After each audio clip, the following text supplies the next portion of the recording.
कप्तान गिल ने एक दो नहीं इन तीन को ठहराया हार का गुनहगार। यार लॉर्ड्स में मुकाबला भारतीय टीम हारी है, 22 रनों से हारी।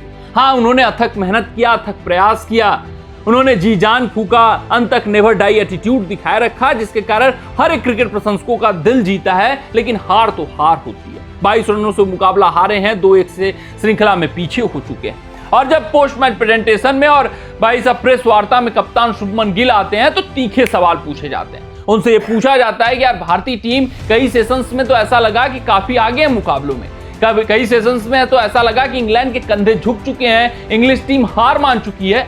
फिर कहां ऐसा कुछ घटित होता है कि हम मुकाबला इस वक्त हारे हुए दिख रहे हैं, 22 रनों से हारकर 2-1 से श्रृंखला में पीछे चल रहे हैं। तो शुभमन गिल ने इस बात को एक्सेप्ट किया और उन्होंने कहा कि 3 बड़े मूवमेंट्स थे इस पूरे टेस्ट मुकाबले में, जहां पर हम मुकाबला हारे, जहां पर जीत रहे थे हम आसानी से, लेकिन हमने जो मोमेंटम था अपने हाथ से गंवाया।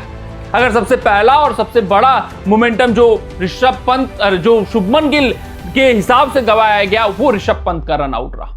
हाँ यार, शुभमन गिल के हिसाब से जब ऋषभ पंत और केएल राहुल के बीच साझेदारी लग रही थी, जब सबकी साझेदारी हो गई थी, तो ड्रेसिंग रूम का माहौल काफी तो आश्वस्त था कि नहीं, अब ये दोनों टिक चुके हैं, बड़ी पारी की तरफ अग्रसर हो रहे हैं। और हम देख रहे थे कि गेंद सॉफ्ट हो चुकी थी, पिच फ्लैट हो चुका था, इंग्लिश टीम के कंधे झुक चुके थे।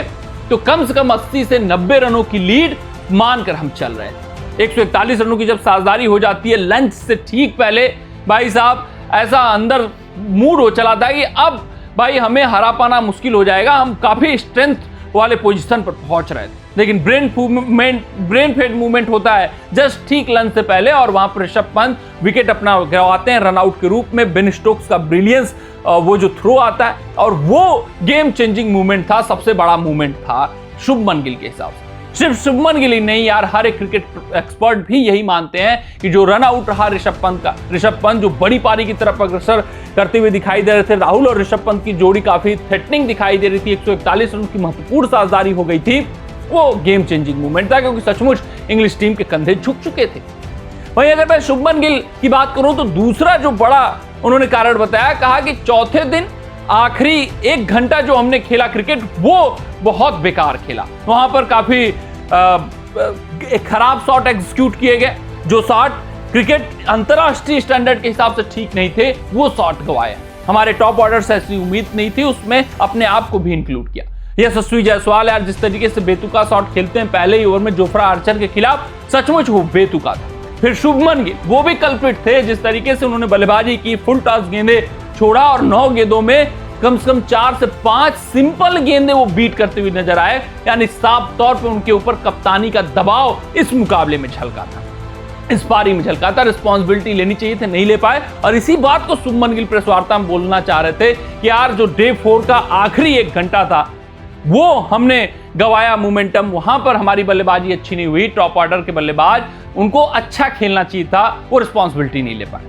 वहीं अगर मैं बात करूं तीसरे मोमेंटम की, तो उन्होंने कहा आज सुबह का 1 घंटा, क्योंकि डे 5 आपको पता था कि 1 घंटे बाद गेंद सॉफ्ट हो जाने वाली है, 1 घंटे के बाद पिच में उतना कुछ बिहेवियर नहीं करने वाला है और आप आसानी से मुकाबला जीत जाते हैं। और ये भी कहा कि ये भी अंदर से सबके ध्यान में था कि 180-190 रनों का अगर लक्ष्य आपको चेज डाउन करना है, तो एक पार्टनरशिप 50 से 60 रनों की और मुकाबला आपके हाथों में। और वहीं पर हम थोड़ा सा चूक कर गए। शुरुआती 1 घंटे 3 से 4 विकेट लगातार गिर गए, जिसके कारण से हम मुकाबले में काफी पीछे हो गए। हालांकि उसके बाद उन्होंने रविंद्र जडेजा, मोहम्मद सिराज और जसप्रीत बुमराह की तारीफ भी की, और ये कहा कि हमें अंदर से पूरी तरीके से पता था कि एक साझेदारी 50 से 55 रनों की और मुकाबले में हम आ जाएंगे। लेकिन कल के 1 घंटे को, डे 4 के रात के 1 घंटे को जो शाम में चला, वहां पर वो मलाल रहा। फिर सुबह जो 1 घंटा कठिन था, वो डकाना था, वो नहीं डका पाए इनके बल्लेबाज, वो मलाल रहा। और फिर ऋषभ पंत का रन आउट, ये 3 गेम चेंजिंग मूवमेंट रहे शुभमन गिल के हिसाब से, जहां भाई ये लगभग मुकाबला अपने कंट्रोल में कर चुके थे। जहां ये मुकाबला जीत की तरफ जा रहे थे मुकाबले में, वो पीछे हो जाते हैं और इंग्लैंड भाई साहब आगे हो जाती है, एज ले लेती है और 22 रनों से मुकाबला जीत जाती है। कमेंट सेक्शन में कमेंट करके बताइएगा कि आपको क्या कुछ महसूस होता है, आपके हिसाब से 3 गेम चेंजिंग मूवमेंट इस मुकाबले के क्या रहे, कहां भारतीय टीम हारी।